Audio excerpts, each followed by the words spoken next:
पर वेस्ट में scientific content को फैलाना बहुत ज़्यादा आसान है, हमारे देश में फैलाना थोड़ा मुश्किल है। और सामने वाला जब कोई नई बात बताता है हमें, तो ईदर वो पॉइंट्स कनेक्ट होते हैं आपस में, या फिर वो बात एकदम ही कॉन्ट्रडिक्टरी होती है जो हमारे दिमाग में प्रीकंसेप्शंस हैं कुछ चीजों को लेके। लोग कहते हैं कि अरे भाई कुरान के बारे में ही बोलो, बट इंडिया में मोस्टली लोग हिंदू हैं, तो इस तरह का कंटेंट जो निकलता है वो भी मोस्टली हिंदुइज्म से ही या फिर वैदिक साइंस का ही निकलता है।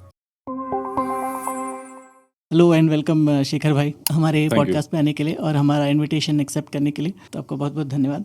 आपका जो कंटेंट है मैंने देखा और मुझे बहुत ज़्यादा पसंद आया। मैंने कहा आपसे बात करना बनता है। आपका कोई यूट्यूब चैनल भी है या फिर सिर्फ इंस्टाग्राम पर अभी आप बना रहे हैं? नहीं, सिर्फ इंस्टाग्राम पे। मैं पहले वही इंस्टाग्राम में विमो, science is dope, humans with science, इनको देखता था। फिर विमो के शो में आप भी एक बार आए थे, फिर उसके हाँ थ्रू हाँ। आपके चैनल पे आया, फिर इंस्टाग्राम वगैरह भी देखा आपका। तो वही हाँ लगा हाँ। कि जब इतने सारे लोग वीडियोस बना रहे हैं फॉर स्पेशली दीज डिबंकिंग जो भी सोशल मीडिया पे चलता आ रहा है आजकल, तो फिर लगा कि भाई शुरू करते हैं कुछ इंस्टाग्राम पे ही। रैशनल क्रिएटर जितने ज़्यादा आगे हैं, और मैं जब तक अकेला काम कर रहा था ना, बहुत मुश्किल था मेरे लिए काम करना। और जैसे मैं बाकी लोगों के साथ मिला, उनके साथ व्हेन आई जॉइंड हैंड्स, जैसे विमो हैं, राइट। बायोशाला वाले अंकित भाई हैं, दूसरे लोग हैं, अंकित भाई हैं। तो उनके साथ जब मैंने अपने हाथ मिलाए, तो हम सबको कलेक्टिवली, हम सबकी रीच बढ़ेगी, हम सबको फ़ायदा होगा। तो ये एक जो इकोसिस्टम है वो बनाना पड़ेगा। डॉक्टर साहब एंड डॉक्टर एजुकेशन वाले, तो उन सब, मतलब मैं तो जितने लोगों के साथ काम कर सकता हूँ उतने लोगों के साथ काम करना चाहता हूँ। तो नहीं, ये सही है। दैट्स सही है कि ये अपना भी एक ग्रुप रहे। हाँ, वो उसी से हम आगे बढ़ेंगे, क्योंकि पहले जो वेस्ट में भी जैसे वी सॉस और वेरिटेसियम जैसे लोग हैं, वो साथ में आके मिले तभी जाकर कुछ काम हुआ, और उनके ऑफ जैसे कोर्स। काफ़ी लोग। वेस्ट में साइंटिफिक कंटेंट को फैलाना बहुत ज़्यादा आसान है, हमारे देश में फैलाना थोड़ा मुश्किल है, क्योंकि लोग थोड़े इमोशनल हैं, इमोशन ड्रिवन सोसाइटी है हमारी। वेस्ट में इतना नहीं, वेस्ट में भी इमोशंस हैं, बट थोड़ा इमोशन और उसको बैलेंस करके चला जाता है। वेस्ट तो में ये भी है कि जितनी भी क्रिश्चियन कम्युनिटीज हैं, उनके कुछ अपने ऐसे अवार्ड्स भी हैं, फॉर एग्जांपल साइंटिफिक डिस्कवरी के। Like even if you are a Christian, अगर आप कोई बढ़िया साइंटिफिक डिस्कवरी कर रहे हैं, then you are being promoted. मैं ये नहीं कह रहा कि वेस्ट में कोई भी क्रिश्चियन ऐसा नहीं है जिसके जो भी लाइक क्रिएशनिस्ट माइंडसेट का ना हो, या फिर उसको ये ना लगता हो कि भाई पृथ्वी 6000 साल पुरानी है। बट हाँ मोस्ट ऑफ द हाँ, ऑर्गेनाइजेशंस जो वो बहुत सपोर्ट करते हैं साइंटिफिक डिस्कवरी को, ना ओपन माइंडेडनेस को। कि हर तरह के लोग आपको हर जगह मिलेंगे, बट जो नंबर है वो थोड़ा मुझे लगता है स्क्यूड है यहाँ पर। Right, right.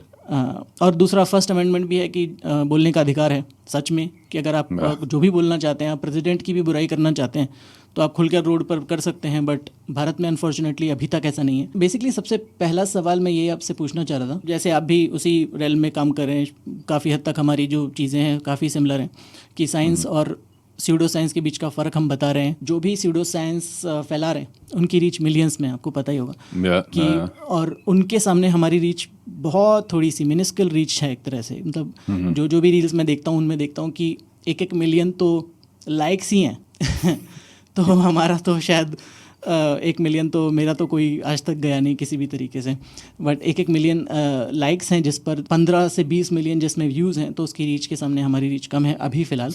बट यही मेन है कि सीडो साइंस या मिस इन्फॉर्मेशन को फैलाना आसान है, साइंटिफिक कंटेंट को फैलाना बहुत मुश्किल है। साइंस और सीडो साइंस में सबसे पहले तो हम जो डिफरेंसेस हैं उनकी बात कर लेते हैं। कैसे एक इंसान डिफरेंस बताए साइंस में और सीडो साइंस में, और ये ऑनगोइंग डिस्कशन है जो चलता रहता है। मैं तो यूजुअली जब मैं कोई भी ऐसी वीडियोस देखता हूँ जिसमें किसी भी तरह की सूडो साइंटिफिक बात करी गई है, तो मेरे दिमाग में रहता है कि भाई बचपन से हमारे स्कूल में, कॉलेज में हमने कुछ चीज़ें पढ़ी हैं साइंस के बारे में। तो हमें दिमाग में अगर हर बात याद ना भी हो, तब भी कुछ पॉइंट्स रहते हैं। और सामने वाला जब कोई नई बात बताता है हमें, तो ईदर वो पॉइंट्स कनेक्ट होते हैं आपस में, या फिर वो बात एकदम ही कॉन्ट्रडिक्टरी होती है जो हमारे दिमाग में प्रीकंसेप्शंस हैं कुछ चीज़ों को लेके। उसी के बेस पे मैं फिर डिसाइड करता हूँ कि नहीं यार, ये बात या तो एकदम ही गलत है, या फिर कुछ ऐसी बात है जो आज तक मुझे पता ही नहीं थी। So I just keep an open mind. मैं अपनी खुद की रिसर्च करता हूँ, फिर पता लगता है कि अरे नहीं नहीं यार, ये सामने वाला बंदा जो भी बोल रहा है सब फालतू बकवास है। तो फिर इस पे एक वीडियो बनाई जाती है कि और ये भी देखता हूँ मैं कि जो वीडियो है इंस्टाग्राम में, उसके कमेंट्स किस तरह के हैं। अगर कमेंट में ऑलरेडी लोगों ने बोला हुआ है कि अरे ये तो बड़ी फालतू बात कर रहा है आदमी, कुछ भी बोल रहा है, तो फिर मुझे नहीं लगता है कि कोई बनाने की जरूरत है, क्योंकि लोगों ने ऑलरेडी पता कर लिया है कि नहीं, ये स्यूडो साइंटिफिक चीज है। वो वायरल हो रही है वो अलग बात है, but at least in the comments you can see कि लोग उनके पास एक सेन दिमाग है। बट यूजुअली जो कुछ वीडियोस होती हैं उनमें कमेंट में भी ये रहता है कि अरे वाह यार, क्या बात बोली है, बहुत बढ़िया, ये तो हमें आज तक पता ही नहीं था। तो फिर यूजुअली उन वीडियोस को मैं उठाता हूँ कि चलो इस पे कुछ बनाते हैं। बट उसमें भी मैंने एक चीज़ देखी है कि जैसे जो अपोजिंग कमेंट्स होते हैं, नेगेटिव कमेंट्स होते हैं, उनको एक पूरी टीम होती है उनकी, they are like huge creators, तो उनकी जो पूरी Yeah. टीम होती है वो उनको छान, या उनकी सेटिंग इस तरह से होती है कि जो कीवर्ड्स होते हैं वो अपने आप ही ब्लॉक हो जाते हैं। तो जो नेगेटिव कमेंट्स होंगे भी, अपोजिंग कमेंट्स होंगे भी, उनको दबा दिया जाएगा, सिंपल सी बात है। क्योंकि एक भी कोई क्रिटिकल कमेंट करेगा ना उस पर, तो उस पर आपको 50 तरह के कमेंट्स मिलेंगे, अगर करेगा भी तो, कि तुम कैसे कह सकते हो कि ये गलत है, तुम थोड़ी ना, तुम्हें क्यों माने, उसको क्यों माने, इस पर भी बात करेंगे आगे जाकर। बट बेसिकली दो तरह की चीज़ें आती हैं इसमें। एक तो इंसान है जिसके पास साइंटिफिक नॉलेज है और जो समझ सकता है, पढ़ सकता है साइंस को, साइंटिफिक रिपोर्ट्स को, पेपर्स को पढ़ सकता है। एक जो इंसान है जिसको साइंटिफिक नॉलेज नहीं है और वो इस तरह की रिपोर्ट्स को पढ़ भी नहीं सकता, समझ भी नहीं सकता, और ना उसके पास टाइम है। तो दोनों तरीके से पहले वाले जो इंसान है उनको समझाना थोड़ा मुश्किल है कि साइंटिफिक उसमें होगा भी, इनहेरेंटली साइंटिफिक इंटेलेक्ट होगा या थोड़ा कम होगा तो उसको बढ़ाया जा सकता है। बट दूसरी तरह के जो इंसान हैं जिनके पास साइंटिफिक नॉलेज नहीं है, ना लेने का टाइम है, उनको कैसे हम क्या बोलते हैं, उनको कैसे बताया जाए कि क्या सही है क्या गलत है। इसीलिए मैंने ये इंस्टाग्राम रील्स के थ्रू पहले एक स्टार्ट दिया खुद को, कि जो फॉर एग्जांपल 20-25 मिनट की एकदम साइंटिफिक वीडियोस होती हैं, जैसे कि आप या फिर अर्पित भाई बनाते हैं, वो एक बहुत ही बढ़िया सोर्स है लोगों के लिए जानने का कि इवेंचुअली कोई चीज काम कैसे करती है, जैसे कि एवोल्यूशन या फिर एस्ट्रोलॉजी की तरह क्यों फेक है, अलग अलग चीजें। बट जो मेरी ये शॉर्ट्स वाली वीडियोस होती हैं, बहुत ही पर्टिकुलर किसी एक पर्टिकुलर टॉपिक के अगेंस्ट एक रिबटल देती हैं बेसिकली, और इंक्लूडिंग जो भी सोर्स वगैरह होता है जहाँ से मैं पढ़ता हूँ, रिसर्च करता हूँ, उन सबको भी मैं इंक्लूड करता हूँ अपनी वीडियोस में।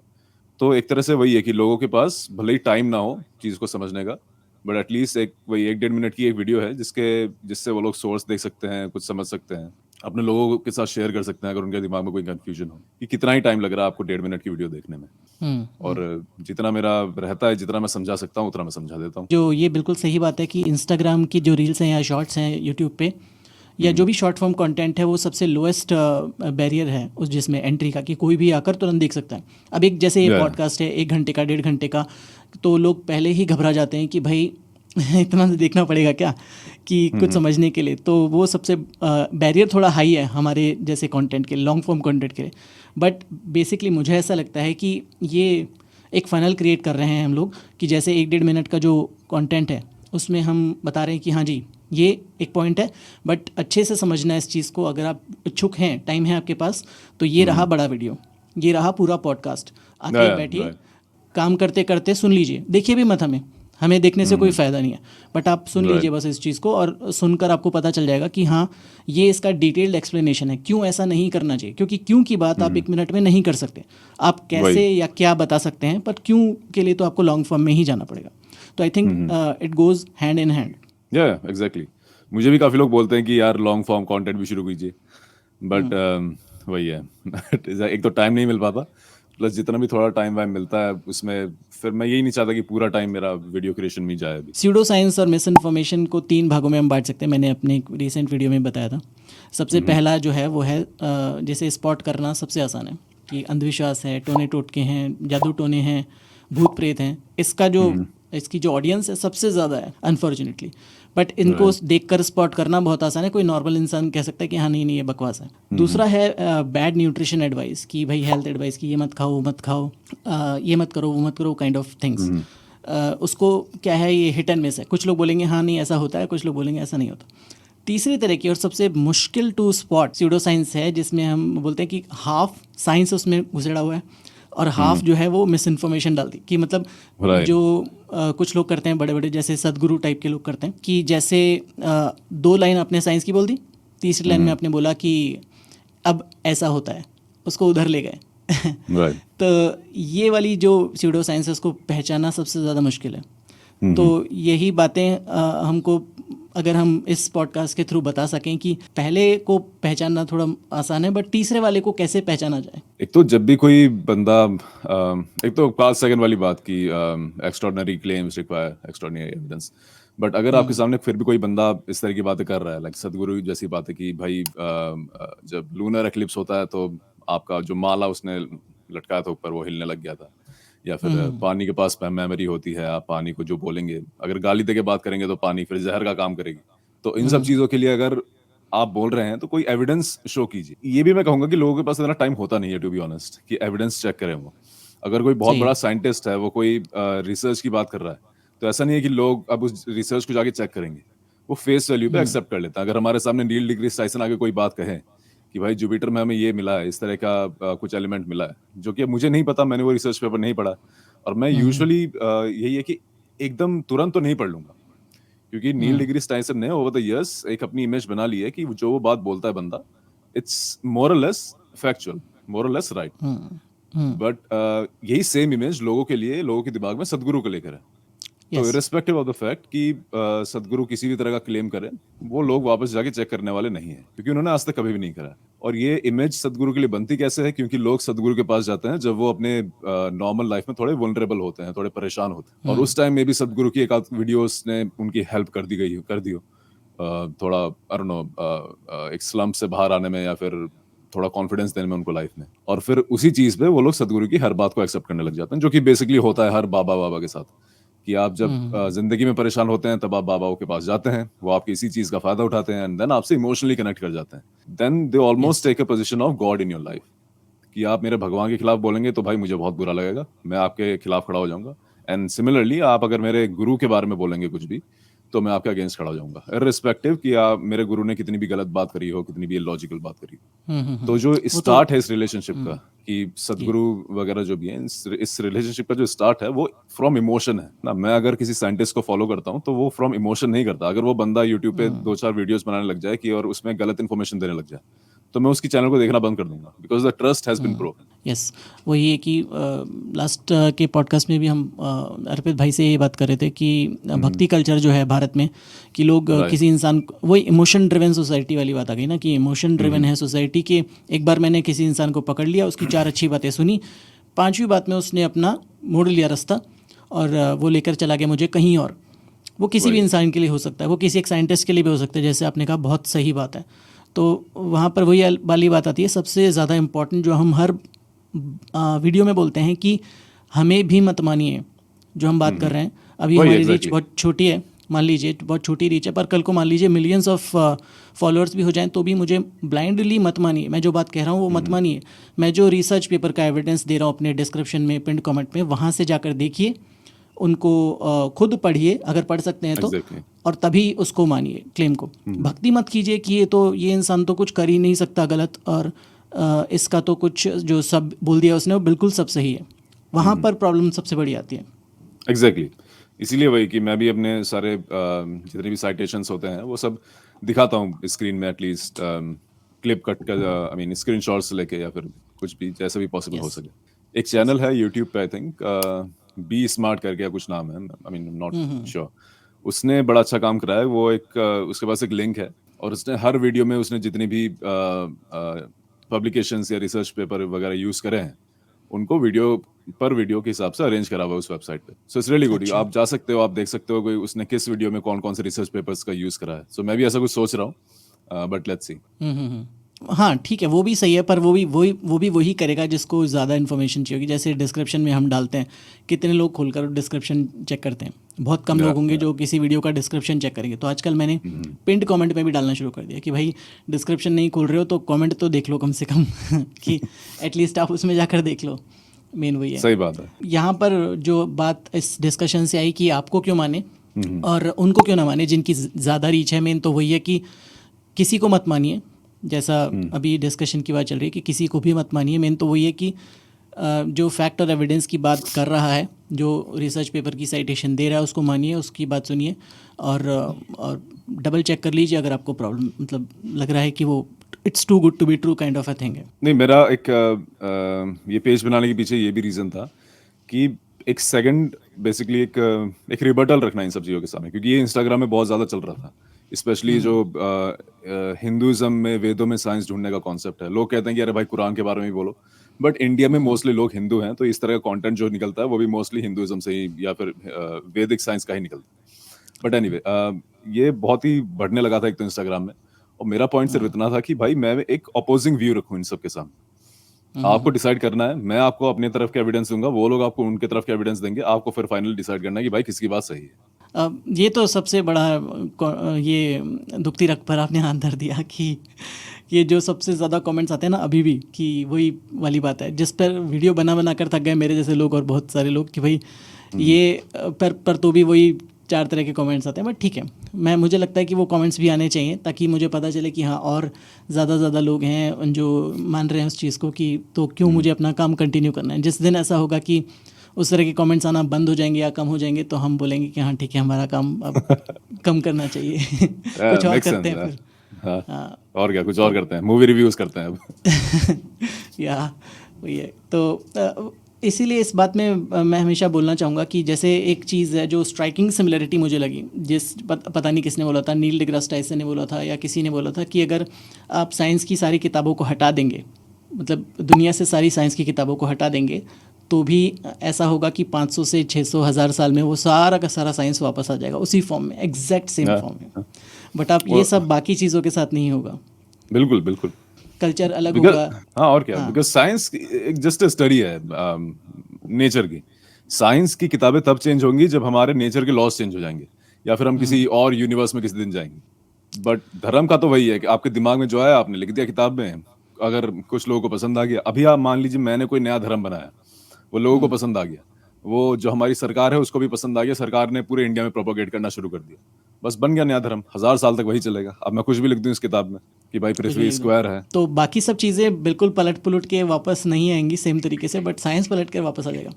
तो उसका एक सिंपल एग्जांपल मैं आपको देता हूँ कि एक रील मैंने बनाई, ठीक है, जिसका वो सुधांशु त्रिवेदी हैं जो अपनी बात कर रहे हैं कि 8 ग्रह 9 ग्रह की बात, नवग्रह की बात कर रहे हैं, और आपने भी वो रील बनाई सेम चीज़। मैंने आपकी रील नहीं देखी, शायद पता नहीं मुझे किसने पहले किसने बाद में बनाई, मुझे पता नहीं है, बट वो ना आपने मेरी रील देखी ना मैंने आपकी रील देखी, बट जो उसमें बातें की गई है ना, आप उसको साइड बाय साइड रखेंगे ना तो वो एग्जैक्टली सेम बातें हैं। मतलब उसमें कोई डिफरेंस नहीं है, कहने का तरीका अलग हो सकता है बट जो बातें हैं वो एग्जैक्ट सेम तरीके से कही गई हैं, कि क्योंकि साइंटिफिक प्रिंसिपल सेम है, तो जो उनकी डिबंकिंग होगी वो भी सेम तरीके से होगी, सेम होगी और क्या, बिल्कुल सेम होगी। आप मे बी आप 2-4 फैक्ट और जोड़ दे अपनी वीडियोस में, बट जो इवेंचुअल आंसर है, रिबटल है, वो सेम होगा।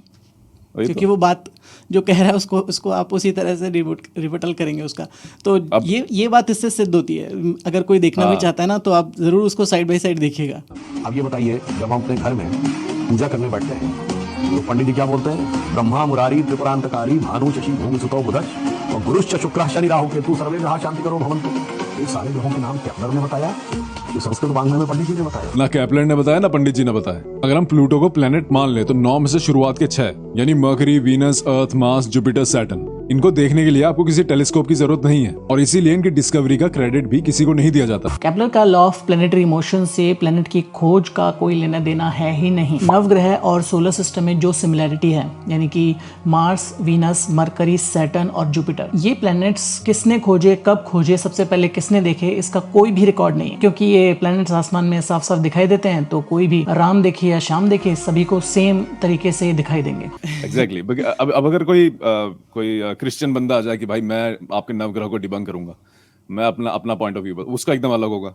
कोई इस्लामिक फिलोसोफर आ जाए, उसका एकदम अलग पॉइंट ऑफ व्यू होगा। बट हमें जो बचपन से साइंस के बारे में पढ़ा गया है कि भाई ये 9 प्लेनेट है, बाद में जाकर 8 हो गए और ये एक्चुअल 8 प्लैनेट्स है जो इनका नवग्रह का कॉन्सेप्ट है। काफी लोग अभी भी कमेंट में आते हैं, उस वीडियो में कमेंट करते हैं कि भाई तो नवग्रह का कैसे पता चला। मैंने कहा वीडियो में बताया हुआ है भाई, आपके जो नवग्रह का कॉन्सेप्ट है उसमें ग्रह तो 5 ही हैं, बाकी राहु, केतु, सूरज, चांद, इन सबको डाला हुआ है, ग्रह माना हुआ है इन सबको। क्योंकि पहले लगता था कि भाई पृथ्वी ब्रह्मांड के सेंटर में है, हर चीज हमारे आसपास घूमती है, और पृथ्वी उसमें ग्रह नहीं है इरोनिकली। पृथ्वी ग्रह नहीं है क्योंकि वही रीजन है, क्योंकि हम सेंटर ऑफ द यूनिवर्स माना करते थे अपने आप को। हम मानते थे कि हमारे चारों ओर सब कुछ घूम रहा है, तो पृथ्वी ग्रह नहीं है। Exactly. और बाकी के प्लैनेट्स जिनका नवग्रह में कोई उल्लेख दूर दूर तक नहीं है, जैसे नेपच्यून, यूरेनस और प्लूटो, जो प्लैनेट भी नहीं रहा, वो काफी बाद में खोजे गए। नवग्रह के बाकी प्लैनेट्स जो नवग्रह में आते हैं वो हैं राहु, केतु और सूर्य और चंद्रमा। अर्थ को नवग्रह में प्लैनेट मानते ही नहीं है, क्योंकि पहले ऐसा माना जाता था कि पूरा यूनिवर्स है वो अर्थ के अराउंड रिवॉल्व करता है। बढ़िया अपने तरीके से ट्रांसलेट करके बताते हैं कि देखो यार, यहाँ तो लिखा है कि पृथ्वी सूरज के आसपास घूमती थी, सूरज नहीं घूमता था। अगर ठीक है, अब मेरे को प्रूव मत करो, ये आप साइंटिफिक कम्युनिटी के पास जाओ, उनको प्रूव कीजिए बात। मैं मान लूंगा आपकी बात, उससे क्या होगा? अगर आपकी बात सही है एकदम, तो आप वहां जाइए, उनके सामने प्रूव करिए ये सब।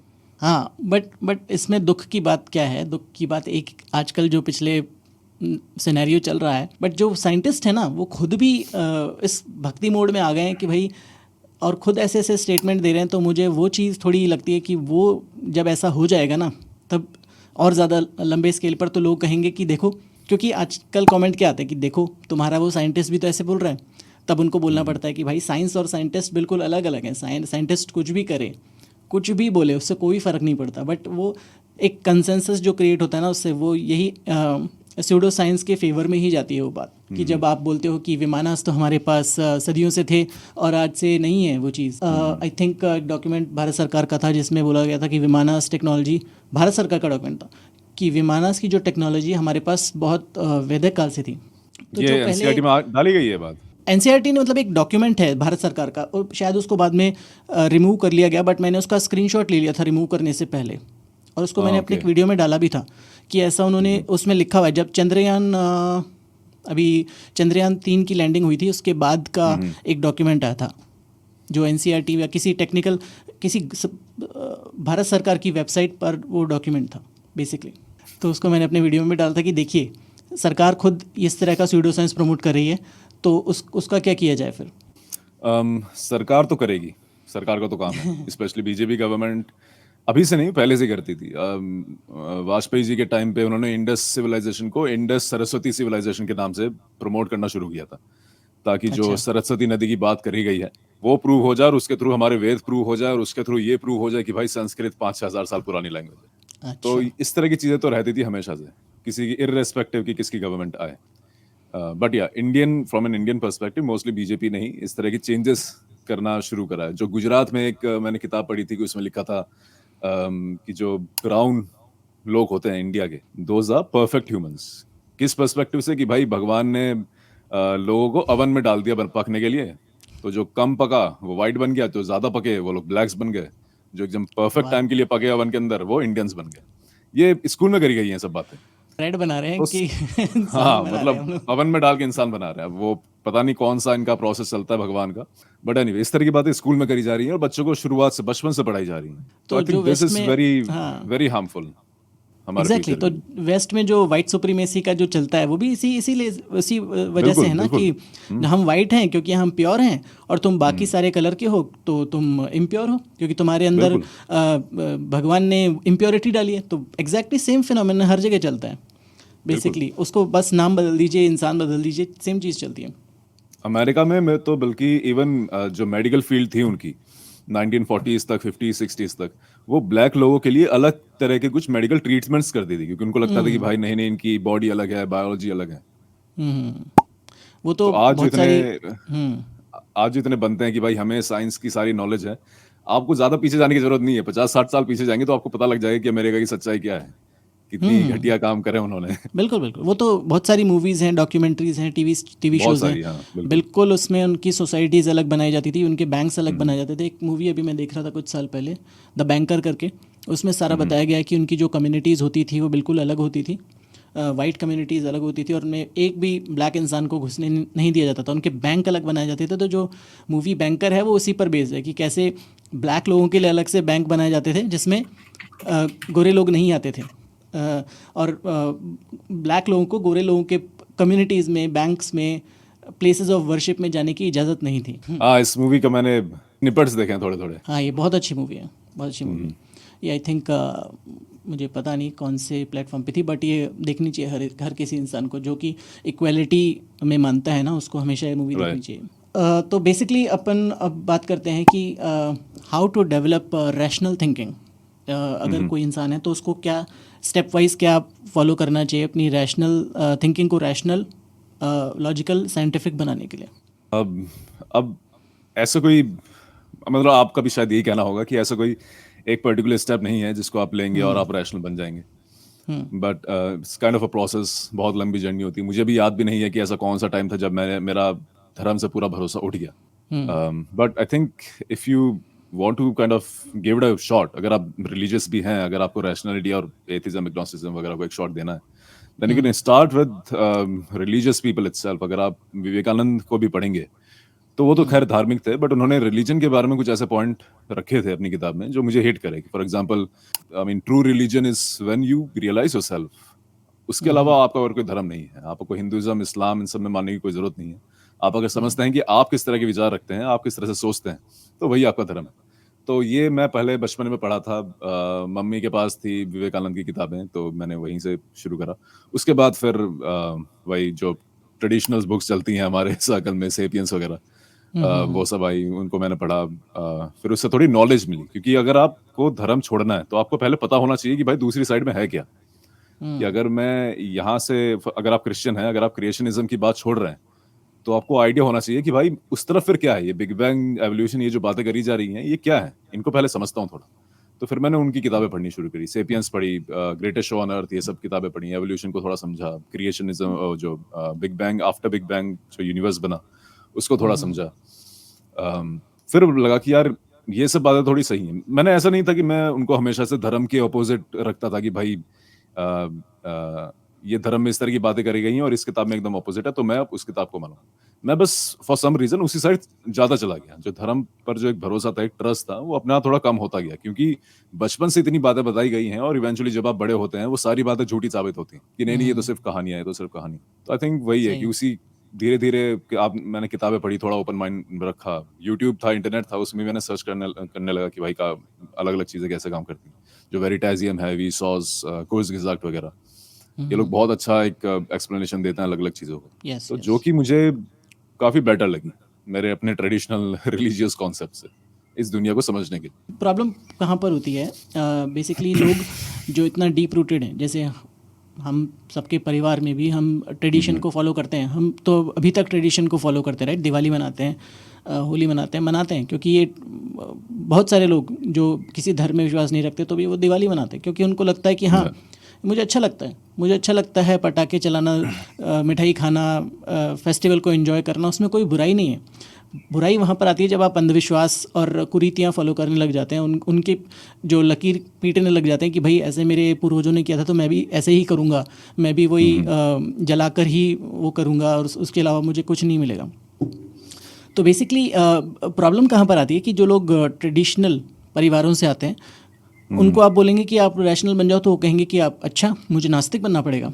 तो वहाँ पर जो बैरियर है एंट्री का, वो बहुत ज़्यादा हाई हो जाता है। जैसे हमने शुरू में बात की थी कि लो एंट्री ऑफ बैरियर होना चाहिए किसी इंसान का रैशनल बनने के लिए। तो उसको ये बोलना है कि भाई तुम धर्म से तुम्हारा कोई लेना देना नहीं है, एक बार को तुम सबसे पहले अपनी थिंकिंग को ब्रॉड करो, अपनी थिंकिंग को ब्रॉड करने के लिए कुछ किताबें पढ़ो, उसके बाद तुम्हें जो लगता है अपने हिसाब से तुम फॉलो करो। कोई आपको किसी चीज़ को, यहाँ पर कोई कन्वर्जन प्रोग्राम नहीं चल रहा है, मैं हमेशा बोलता हूँ, कोई किसी को कोई, मैं अपनी थिंकिंग आप पर थोप नहीं रहा हूँ, नहीं कोई भी ऐसा क्रिएटर होगा मुझे लगता है कि जो अपनी थिंकिंग किसी और पर थोप रहा होगा। अगर ऐसा होता तो पता नहीं बहुत आसान होता किसी चीज़ को करना। आई डोंट थिंक स्टालिन के बाद कोई ऐसा एथियस्ट आया जिसने बोला कि नहीं तुम एथियस्ट बनो, धर्म छोड़ो, एक्सक्लूसिवली धर्म को देश से निकालने के लिए लड़ाई करिए। बट वही है कि आप रिलीजियस हो फिर भी आप रैशनल बन सकते हो, बस आपको सूडो साइंस वगैरह से, इन सब डॉगमा से दूर रहना है। जितने भी लोग आज तक इंस्टाग्राम वगैरह में वैदिक साइंस की बात करते हैं कि भाई हमारे वैदिक साइंस में सारे ब्लैक होल और ग्रेविटी वगैरह सबकी इक्वेशंस हैं, वो लोग भी अपने बच्चों को ट्रेडिशनल फिजिक्स पढ़ाते हैं। ऐसा नहीं कि वो खुद भी उस तरफ चले जाते हैं। अगर आपको इतना भरोसा है तो आप पढ़ाइए, ऋग्वेद पढ़ाइए, यजुर्वेद पढ़ाइए, उसी से सारी नॉलेज दीजिए। उसमें कुछ बातें हैं जो कि उस टाइम के जो विद्वान रहे होंगे उन्होंने लिखी थी, बट वो हो गया भाई, 2000 साल हो चुके हैं, 2-3 हजार साल हो चुके हैं, जितना भी आपको मानना हो। अब हम यहाँ बैठे हैं, 2-3 हजार साल में बहुत चीजें बदल जाती हैं, कॉन्सेप्ट्स बदल जाते हैं पूरी तरह। तो आप टाइम के साथ थोड़ा खुद को भी समझाइए।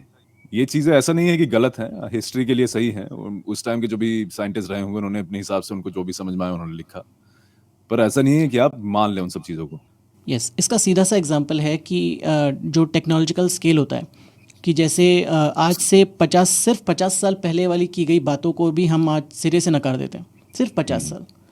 तो हम कैसे कह सकते हैं कि 2000 साल पहले या 3000 या 5000 साल पहले कही गई बातें, जो भी अगेन स्केल जो टाइम स्केल है मैं उसमें नहीं जाना चाहूँगा, बट किसी भी हज़ारों साल पहले की गई बातें सही होंगी आज की तारीख में। जब 50 साल पहले कही गई बातें ही आप खुद मान रहे हैं कि वो गलत हो सकती हैं, तो हज़ारों साल पहले कही गई बातें आज कैसे सत्य हो सकती हैं? अगर वो सत्य थी तो फिर आपकी जो कुरीतियाँ थी वो असत्य कैसे हो गई? उन कुरीतियों को तो बिल्कुल। आपने हटा दिया अपने सिस्टम से बाहर। जो Exactly. संविधान को क्यों हम मानते हैं फिर? संविधान में तो बिल्कुल समानता का अधिकार है, तो संविधान को मान रहे हैं तो बाकी आप मान रहे हैं कि उस चीज़ में सब 100% सच्चाई नहीं है। तो जब 100% सच्चाई नहीं है तो उस हिसाब से उसको देखना चाहिए हमें, ऑब्जेक्टिव तरीके से। और सबसे पहली बात क्या होती है कि इस पर सवाल नहीं उठाना, तो क्यों नहीं? हमें हर चीज़ के बारे में बात करना, डायलॉग करने का अधिकार हमें संविधान नहीं दिया है, तो क्यों नहीं हम उस पर बात कर सकते बेसिकली? इवन संविधान ने भी नहीं दिया, मतलब संविधान ने तो दिया है ऑब्वियसली, बट हम जिस तरह की बातें कर रहे हैं कि भाई धर्म के कॉन्सेप्ट्स को चैलेंज कर रहे हैं, उसके डॉगमास को चैलेंज कर रहे हैं, ये सब बातें 1947 के बाद से शुरू नहीं हुई हैं।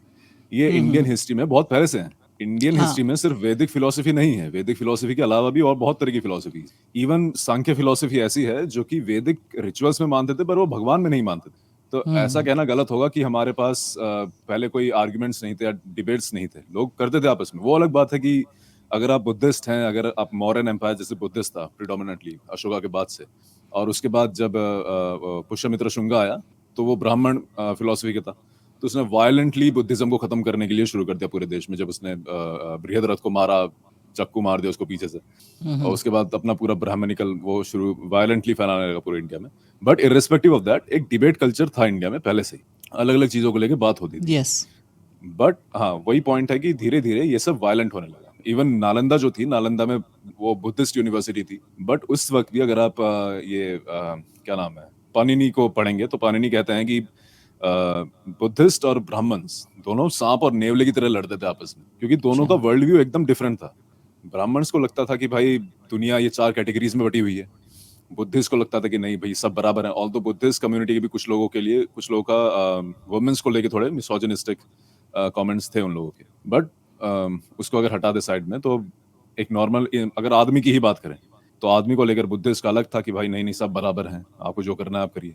ब्राह्मण लोगों का अलग था कि नहीं 4 हिस्सों में बटा हुआ है, जो ब्रह्मा से जो ऋग्वेद में पुरुष सूक्त में लिखा हुआ है। तो इन दोनों की आपस में भी लड़ाई चलती थी, दोनों में काफी डिबेट्स तो ठीक है बट वायलेंट भी हो जाता था कई बार मामला। तो ये चीज तो पहले से चलती आ रही है, अलग अलग फिलोसफीज आपस में बात करते थे। इसीलिए जब इंडिया में बाकी लोग आए, जब इस्लाम आया, जब क्रिश्चियनिटी आया, तो इनके लिए कोई ऐसा अपोज नहीं देखने को मिला। Obviously there was a organisational oppose कि भाई जिस राज्य पे अटैक हो रहा है वो तो ऑब्वियसली अपोज करेंगे, but from a religious philosophy perspective ऐसा कोई अपोज देखने को नहीं मिला। अगर इस्लाम आया तो इस्लाम को भी लोगों ने एक्सेप्ट करा। जब 620 सीई में जब इस्लाम का कॉन्सेप्चुलाइजेशन हुआ था, उसी के 10 साल बाद केरला में आई थिंक एक मस्जिद खोला गया था। तो उसी वक्त से इस्लाम इंडिया में है। लोगों को लगता है कि मुगल्स के साथ इस्लाम इंडिया में है, नहीं, उससे पहले से था। केरला में उससे पहले से है। क्रिश्चियनिटी भी काफी पहले से है। तो वही है कि अलग अलग फिलोसफीज को इंडिया हमेशा एक्सेप्ट करता आया है। पॉइंट वो है कि जब एक कोई फिलोसफी डोमिनेटिंग हो जाती है पूरे एक एरिया पे, उसके बाद एक थोड़ा वायलेंट पर्सपेक्टिव आ जाता है कि नहीं नहीं भाई, अगर आप हमारी इस फिलोसफी के साथ नहीं है, then you are totally against us, हमें आपकी बात सुननी ही नहीं।